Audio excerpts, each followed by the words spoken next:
Welcome back to Point Blank. It's a hypothetical question that మీకు కనుక పగ్గాలు అప్పగిస్తే 2019లో బీజేపీ అధికారంలోకి తీసుకురాగలరని నమ్మకం ఉందా ఏపీలో?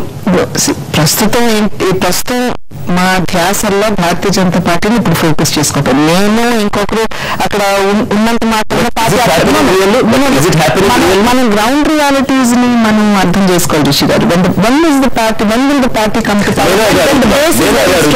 When the base is very strong. రాష్ట్రంలో కేడర్ ఎక్కడిది?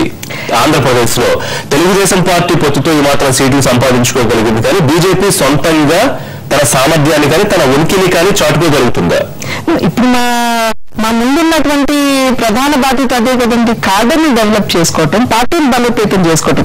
కనుక నాయకత్వం గురించో ఇంకోటో ఆలోచించేటువంటి సమయం కానీ విరామం కానీ అటువంటి అవకాశం కానీ ఎవరికీ లేదు. ప్రతి ఒక్కరూ కూడా భారతీయ జనతా పార్టీలో ఉన్నటువంటి వారందరం మేము ప్రస్తుతం పార్టీని ఎలా బలోపేతం చేయాలి, ఏ రకంగా ముందుకు తీసుకెళ్లాలి అనేటువంటి విషయం మీద ఆలోచన. అధిష్టానానికి దగ్గరగా ఉంటారు పురంధేశ్వరి, కీలకమైన పదవుల్లో ఉంటారు, పెద్దగా ప్రజల మధ్యలో ఉండరు. ఇప్పుడు బీజేపీలోకి వచ్చినా పెద్దగా మార్పే ఉండదు. ఇది అక్కడక్కడ వినిపిస్తుంది అన్నమాట. ఇప్పుడు నాకు పదవి లేదు, నేను ప్రజల దగ్గరికే నేను వెళ్తున్నాను. కనుక ఐ డోంట్ థింక్ ఇట్ జస్టిఫైజ్ మీరు ఇందాక చెప్పిన విషయాన్ని.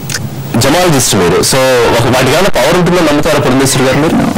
అది డెఫినెట్ గా ఏంటంటే ఆ నర్వ్స్ మీద వాటి నుండి పాస్ అయ్యేటువంటి కాస్మిక్ రేజ్ ఏవైతే ఉన్నాయో అది నర్వస్ సిస్టమ్ మీద దాని యొక్క ప్రభావం ఉంటుందనేది మెటాఫిజిక్స్ అనేటువంటి ఒక అలైడ్ ఫీల్డ్ మనకు చెప్తుంది. మన భవిష్యత్తు ఫలితాలు వీటికైనా అది ఇంపాక్ట్ అవుతుంది అట్లాగా ఇందాక చెప్పినట్టుగా నాట్ గా మనకి ఏదో అడ్వాంటేజెస్ గా ఉంటుందని కాదు, డెఫినెట్ గా మన నర్వస్ సిస్టమ్ మీద దాని యొక్క ప్రభావం ఉంటుంది. రీజన్స్ ఎట్లా ఉన్నాయి పురంధేశ్వరి గారు? బాలకృష్ణ కుటుంబంతో కానీ చంద్రబాబు కుటుంబంతో కానీ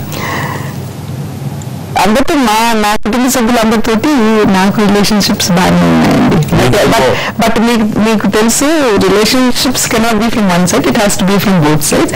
డెఫినెట్ గా నాకు ఇచ్చేటువంటి ఒక ఆడబడుచుగా మా కుటుంబంలో ఇచ్చేటువంటి గౌరవం అందరూ కూడా ఇస్తున్నారు. అందరితోటి సఖ్యంగానే ఉన్నాం. నిన్న కూడా జరిగినటువంటి కార్యక్రమంలో మేమందరం పాల్గొన్నాము. సందడిగా సరదాగా జరిగింది. తమ్ముడు ఇంటి ముందుకు వచ్చి తొడకొట్టు మేసం తిప్పినప్పుడు ఏమైనా బాధపడ్డారా? లేదు, తమ్ముడు అని చెప్పి అనుకున్నాను అంతే. చిన్నవాడు అని చెప్పి అనుకున్నారా? తమ్ముడు అనుకున్నానండి. చంద్రబాబు కుటుంబంతో మాత్రం కష్టమా? అంటే ప్రొఫెషనల్ కన్స్ట్రెయిన్స్ స్ట్రెయిన్స్ ఉంటాయి, అది ఎవరు కూడా విస్మరించలేనటువంటి విషయం.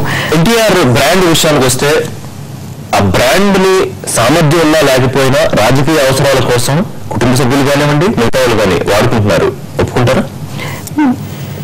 బ్రాండ్ వాడుకోవటం అంటే డెఫినెట్ గా ఇందాక మీరు అన్న సామర్థ్యం ఉన్నా లేకపోయినా, బట్ అట్లా వాడండి he is a brand by himself.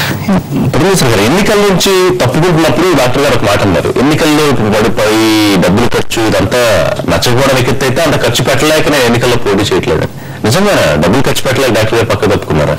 Definite గా ఏంటంటే 30 సంవత్సరాలుగా వారు చేసినటువంటి పనులు మీరు కనుక మనం దృష్టి సారించినట్టయితే ఇవాళ కూడా వారు బాధపడేది అదే, same thing I have to go repetitively and keep doing. And at the same time yes, డబ్బులు ఖర్చు ఎంత అవుతుందో అందరికీ తెలియనటువంటి విషయం కాదు. ఎంత మనం చేసినా కూడా the end of the day ఏంటి అన్నదే దానిలో భవిష్యత్తులో ఎట్లా చూడొచ్చు మేము పురంధేశ్వరిని?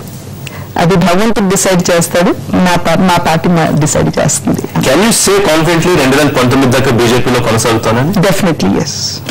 ఏపీ రాష్ట్రానికి రావాల్సిన నిధులు, ప్రత్యేక హోదా గురించి పురంధేశ్వరి తన వాయిస్ ఎట్లా వినిపించబోతున్నారు? ఇంతకు ముందు ప్రయత్నం చేస్తున్నామండి, ఇప్పుడు ప్రయత్నం చేస్తాం, ఇంక ముందు కూడా ప్రయత్నం చేస్తాం. Thank you very much Purandeswari గారు. ఇది కేంద్ర మాజీ మంత్రి పురంధేశ్వరితో పాయింట్ బ్లాంక్. మరిన్ని అప్డేట్స్ కోసం చూస్తూనే ఉండండి ఎన్టీవీ.